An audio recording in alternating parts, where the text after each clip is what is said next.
आजादी आजादी आजादी आजादी आजादी आजादी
بسم الله ديدر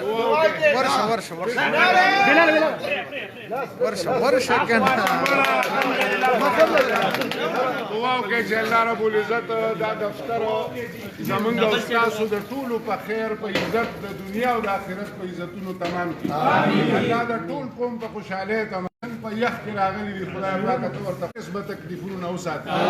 الله زمونږ د ملګري او د ټول امت مسلمه ته خدای پاک خیر پېښ کړي. الله رب العزت د خیر فیصلې چې کوم دی نو زموږ ته راولېږي. د دې پریشانونو خدای پاک موږ ټول او د قوم ټول چې کوم دی نو خدای پاک وصلی الله دا یخنی کمه کې یا الله محمد و اصحابه اجمعین. یخنی مولانا کمه یا